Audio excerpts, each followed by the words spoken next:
평생을 함께한 내 반쪽이 어느 날 갑자기 세상에 없다는 사실을 마주하는 것만큼 가슴 무너지는 일이 또 있을까요? 어제까지도 내 곁에서 숨 쉬고 웃고 이야기하던 그 사람이 이제는 만질 수도 볼 수도 없다는 현실 앞에 우리는 속수무책으로 무너져 내립니다. 주위에서는 시간이 약이라고들 하지만 하루하루가 억겁처럼 느껴지고 세상에 나 혼자만 덩그러니 남겨진 것 같은 막막함에 숨이 턱 막혀 옵니다. 무소유의 가르침으로 우리에게 큰 울림을 주셨던 법정 스님께서는 이런 상실의 고통에 대해 그저 힘내라는 막연한 위로 대신 우리가 어떻게 그 슬픔을 마주하고 남은 삶을 살아가야 하는지에 대한 깊은 지혜를 남겨주셨습니다. 그래서 오늘 영상에서는 배우자가 먼저 세상을 떠났을 때 우리가 무심코 저질러서 스스로를 더 깊은 수렁에 빠뜨리는 절대 해서는 안 될 행동 10가지와 텅 빈 마음을 채우고 남은 삶을 온전히 살아가기 위해 반드시 필요한 마음가짐 8가지를 법정 스님의 가르침을 중심으로 하나하나 짚어보려 합니다. 지금 이 거대한 슬픔을 온몸으로 겪어내고 계시거나 혹은 주변의 소중한 분을 위로하고 싶은 분들이라면 오늘 영상 끝까지 함께 하시면서 그저 텅 빈 위로가 아닌 내 삶을 다시 일으켜 세울 단단한 지혜를 얻어 가시길 바랍니다. 남은 삶을 온전히 살아가기 위해 첫 번째로 할 일은 나를 더 깊은 어둠으로 밀어넣는 행동들을 멈추는 것에서부터 시작된다. 지금부터 말할 10가지는 슬픔에 잠겨 있을 때 우리도 모르게 스스로에게 상처를 주는 행동들이니 마땅히 경계하고 피해야 한다. 자신의 마음을 지키고 온전한 애도의 시간을 갖기 위해 다음의 행동들을 절대 하지 말라. 첫째, 억지로 슬픔을 참지 말라. 많은 이들이 강한 모습을 보여야 한다는 생각에 혹은 남들에게 폐를 끼치고 싶지 않다는 마음에 눈물을 꾹 참아낸다. 하지만 슬픔은 참는다고 사라지는 감정이 아니다. 억지로 누른 슬픔은 돌덩이처럼 가슴에 응어리져 언젠가 몸의 병이 되거나 더 큰 마음의 병으로 터져 나오게 된다. 그 눈물은 나약함의 증거가 아니라 내 삶의 일부였던 소중한 사람을 향한 지극한 사랑의 증거이다. 그러니 눈물이 나면 참지 말고 그냥 흘려보내라. 충분히 울고 충분히 아파하라. 그래야만 비로소 그 슬픔을 딛고 일어설 첫 힘을 얻게 된다. 둘째, 스스로를 자책하지 말라. 머릿속에서 수만 가지 후회가 맴돌 것이다. 그때 병원에 좀 더 일찍 데려갔더라면, 그날 아침에 좀 더 따뜻한 말을 건넸더라면 하는 생각들이다. 하지만 그것은 결코 자신의 잘못이 아니다. 이것은 죄책감이라는 감정의 함정이다. 법정 스님은 인연에 오고 감은 우리가 어찌할 수 없는 자연의 순리라고 말했다. 우리가 할 수 있었던 것은 주어진 시간 동안 사랑하는 것이었고 남겨진 이들은 이미 그 역할을 충분히 잘해낸 것이다. 그러니 이제 지나간 과거에 대한 후회와 자책을 멈추라. 못해준 것들에 대한 미안함보다 함께했던 수많은 날들의 고마움을 떠올리라. 그것이 진정으로 고인을 위하고 나를 살리는 길이다. 셋째, 중요한 결정을 서두르지 말라. 배우자를 잃은 큰 충격과 슬픔 속에서는 판단력이 극도로 흐려진다. 이런 상태에서 덜컥 집을 팔거나 살던 동네를 떠나거나 하던 일을 그만두는 등 인생의 중대한 결정을 내리는 것은 무척 위험하다. 시간이 지나 마음이 조금 진정되고 나면 성급했던 결정을 크게 후회하는 경우가 정말 많다. 재산 문제나 이사, 직장과 같은 중요한 결정은 최소한 1년 정도는 시간을 갖고 스스로의 감정이 충분히 안정된 후에 신중하게 판단하라. 결코 서두를 이유가 없다. 넷째, 고인의 유품을 성급하게 정리하지 말라. 고인의 손때 묻은 물건 하나하나는 단순한 물건이 아니라 함께했던 시간과 추억이 담긴 기억의 저장소이다. 아직 마음의 준비가 되지 않은 상태에서 이 소중한 기억들을 버리는 행위는 내 삶의 일부를 억지로 도려내는 것과 같은 아픔을 준다. 유품 정리는 정해진 기한이 없다. 자신의 마음이 허락할 때 고인과의 추억을 하나하나 되새기며 천천히 정리하라. 그것이 훨씬 건강한 애도의 방식이다. 다섯째, 세상과 담을 쌓지 말라. 사랑하는 사람을 잃으면 세상 모든 것이 무의미하게 느껴질 수 있다. 그래서 많은 이들이 집안에만 칩거하며 스스로를 고립시킨다. 물론 혼자만의 시간은 반드시 필요하다.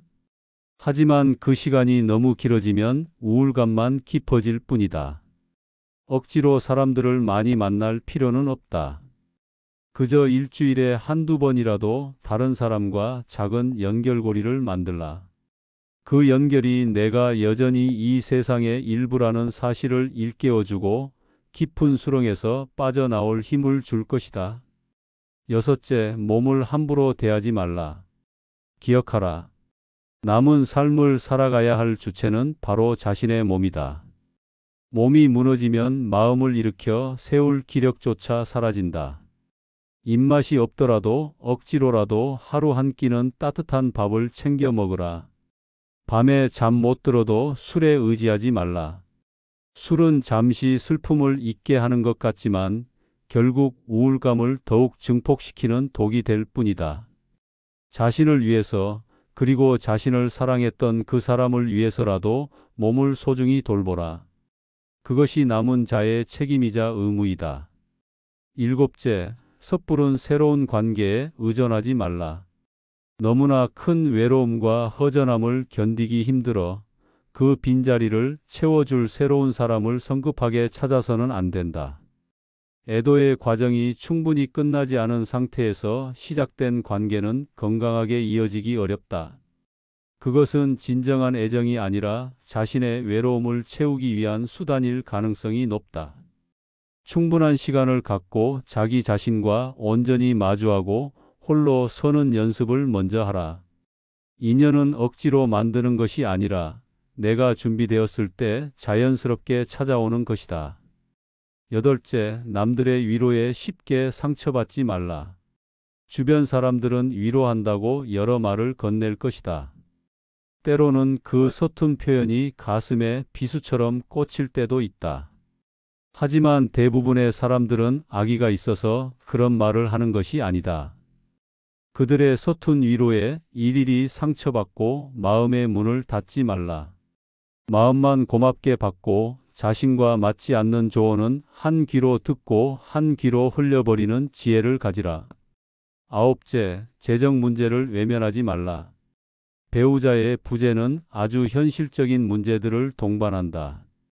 슬프고 힘들다고 해서 상속, 세금, 보험금과 같은 문제들을 마냥 외면하고 미룰 수는 없다.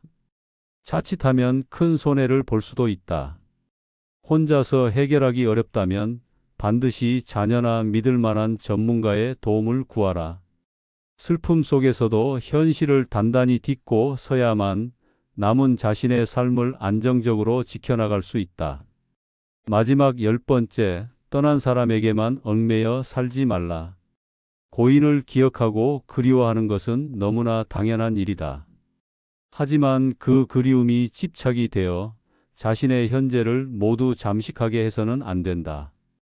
떠난 사람은 순리대로 자신의 길을 간 것이고 남은 우리는 우리의 삶을 계속해서 살아가야 할 책임이 있다. 고인과의 아름다운 추억은 가슴속에 소중히 간직하되 그 추억이 자신의 오늘을 살아갈 힘이 되게 하라. 떠난 사람을 위해서라도 더 씩씩하고 행복하게 살아가는 모습을 보여주는 것이 진정한 사랑이자 최고의 추모이다. 지금까지 스스로를 상처 입히는 행동들을 멈추는 것에 대해 이야기했다. 그렇다면 이제 텅 빈 마음은 무엇으로 어떻게 채워나가야 하는가? 상실의 아픔을 넘어 남은 삶을 충만하게 살아가기 위해 다음의 8가지를 반드시 실천하라. 이것은 잊기 위한 노력이 아니라 소중한 기억을 간직한 채로 온전히 살아가기 위한 용기 있는 발걸음이다. 첫째, 고인의 부재를 온전히 인정하고 받아들이라. 이것은 슬픔을 그만두거나 억지로 괜찮은 척하라는 의미가 아니다. 그 사람이 이제는 내 곁에 없다는 사실, 그리고 그로 인해 내가 지금 너무나 아프다는 사실 자체를 있는 그대로 인정하는 것이다. 이 쓰라린 인정을 통해 우리는 비로소 과거가 아닌 현재의 발을 딛고 설 수 있게 된다. 매일 아침 나는 오늘을 살아가야 한다라고 스스로에게 조용히 말하는 연습을 하라. 둘째, 미안함 대신 고마움을 채우는 연습을 하라. 자책과 후회가 머물던 자리에 함께해서 고마웠던 기억들을 채워 넣으라. 잠들기 전 배우자와 함께해서 고마웠던 일 3가지만 떠올려 보라. 아주 사소한 순간들이면 충분하다. 감사하는 마음은 우리 뇌의 부정적인 회로를 긍정적으로 바꾸는 가장 강력한 힘을 가지고 있다. 마음속에 미안함이라는 무거운 짐 대신 감사함이라는 따뜻한 온기를 채우라.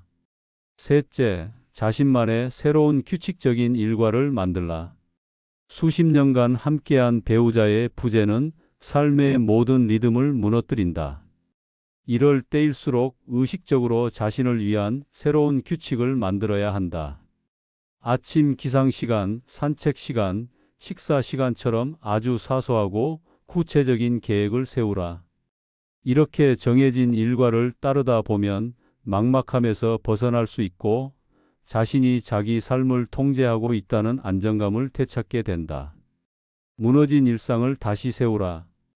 넷째, 몸을 움직여 생명의 에너지를 깨우라. 슬픔은 우리의 몸을 무기력하게 만들고 자꾸만 안으로 움츠러들게 한다. 이럴 때일수록 의식적으로 몸을 움직여야 한다. 햇볕을 쬐며 걸으라.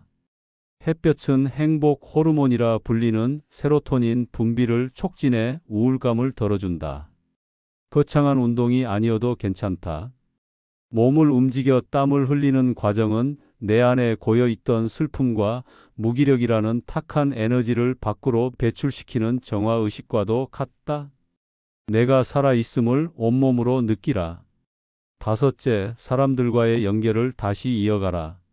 사람은 결국 사람에게서 위로받고 치유되는 존재이다. 혼자 있고 싶은 마음이 크겠지만 작은 공동체 안에라도 소속되라. 다른 사람들과의 소소한 대화와 교류는 내가 겪는 이 아픔이 나 혼자만의 것이 아니라는 유대감을 느끼게 해준다. 용기를 내어 먼저 차 한잔하자고 연락해보라. 그 작은 용기가 우리를 세상 밖으로 다시 이끌어 줄 것이다. 여섯째, 남은 삶을 채울 새로운 의미를 찾으라. 배우자의 상실이 고통스러운 가장 큰 이유는 삶의 의미 절반이 사라졌다고 느끼기 때문이다. 이제는 자기 자신을 위한 새로운 삶의 의미를 찾아야 할 때이다. 평소 배우고 싶었던 것을 배우고 작은 텃밭을 가꾸며 생명을 키우는 기쁨을 느껴보라. 아침에 눈을 떴을 때 오늘 하루를 기대하게 만드는 아주 작은 무언가를 찾으라. 그것이 내 남은 삶을 이끌어갈 새로운 등불이 되어줄 것이다. 일곱 번째, 고인을 위한 자신만의 건강한 추모 의식을 만들라. 고인을 가슴에 묻는다는 것은 건강한 방식으로 고인을 기억하고 그 사랑을 현재의 삶 속으로 가져오는 것이다. 배우자의 생일이나 기일이 되면 슬픔에 잠겨 우는 날이 아니라 온 가족이 모여 즐거웠던 추억을 이야기하는 날로 만들라. 혹은 고인의 이름으로 작은 기부를 하는 것처럼 긍정적이고 생산적인 방식으로 그를 기억하라. 이는 고인과의 연결고리를 아름답게 유지시키면서도 우리를 앞으로 나아가게 하는 힘을 준다. 마지막 여덟 번째, 자신의 마지막을 스스로 준비하는 시간을 가지라. 배우자의 죽음을 통해 우리는 누구나 언젠가는 죽는다는 삶의 진리를 깨닫게 된다. 이를 계기로 남은 삶을 어떻게 살아야 할지 깊이 성찰하라. 웰다잉, 즉 자신의 마지막을 품위 있고 의미 있게 준비하는 시간을 가지라. 이 과정은 결코 죽음을 재촉하는 우울한 행위가 아니다. 오히려 죽음을 삶의 일부로 받아들임으로써 지금 이 순간이 얼마나 소중한지를 깨닫고 남은 하루하루를 더욱 충실하고 감사하게 살아가게 하는 가장 강력한 동기부여가 될 것이다. 오늘 우리는 배우자를 떠나보낸 깊은 슬픔 속에서 나를 무너뜨리는 행동들을 멈추고 다시 살아갈 힘을 얻기 위한 마음가짐들을 하나씩 살펴보았습니다. 해서는 안 될 10가지 행동과 반드시 해야 할 8가지 실천. 이 모든 이야기의 끝에서 제가 여러분께 드리고 싶은 마지막 메시지는 이것입니다.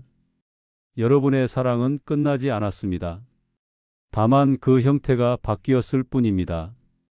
내 곁에 있던 그 사람은 이제 눈에 보이지 않는 별이 되어 여러분의 가슴 속에서 영원히 빛나고 있습니다. 그 빛을 꺼트리지 않는 방법은 내가 그 사람 목까지 더 열심히 그리고 더 행복하게 살아내는 것입니다. 큰 나무가 세찬 비바람에 가장 굵은 가지 하나를 잃었다고 해서 죽지 않는 것과 같습니다. 상처는 깊게 남지만 나무는 그 상처를 품고 다른 쪽으로 가지를 뻗어 더욱 굳건하게 하늘을 향해 자라납니다. 여러분의 남은 삶도 그러해야 합니다. 슬픔은 강물과 같아서 막으려고 하면 둑이 터져 모든 것을 휩쓸고 가지만 그저 흐르도록 내버려 두면 언젠가는 바다에 이르러 잔잔해집니다. 충분히 슬퍼하시되 그 슬픔에 잠식되지는 마십시오. 고인과의 추억은 가슴 가장 깊은 곳에 보석처럼 간직하고 이제는 그 추억을 자양분 삼아 여러분 자신의 삶이라는 새로운 나무를 키워나가야 합니다. 떠나간 그 사람도 남겨진 여러분이 슬픔 속에 주저앉아 있는 모습이 아니라 함께했던 아름다운 기억을 품고 씩씩하게 오늘을 살아가는 모습을 분명 바라고 있을 겁니다. 오늘 영상이 여러분의 아픈 마음에 작은 등불 하나를 켠 듯한 위로가 되었다면 구독과 좋아요, 알림 설정으로 인생 한 줄의 지혜를 계속해서 함께해 주십시오. 그리고 혹시 주변에 말 못할 슬픔을 홀로 견디고 있는 분이 있다면 오늘 영상을 조용히 공유해 주세요. 혼자가 아니라는 따뜻한 연대가 될 것입니다. 또한 영상이 좋으셨다면 따뜻한 응원의 댓글을, 비슷한 경험이 있으시다면 여러분의 소중한 경험담을 댓글로 남겨주시어 다른 분들께 용기를 나누어 주시길 부탁드립니다. 인생 한 줄은 다음에도 여러분의 삶을 더욱 단단하고 지혜롭게 만들어 드릴 이야기로 찾아뵙겠습니다. 다음 영상에서는 50대 이후 사람보다 거리가 더 소중해지는 이유에 대한 깊은 통찰을 나눠보려 합니다. 왜 나이가 들수록 인간관계에 연연하기보다 서로에게 상처 주지 않는 현명한 거리를 두는 것이 더 중요해지는지에 대해 이야기할 예정이니 다음 영상도 꼭 기대해 주십시오. 소중한 시간을 내어 주셔서 진심으로 감사합니다.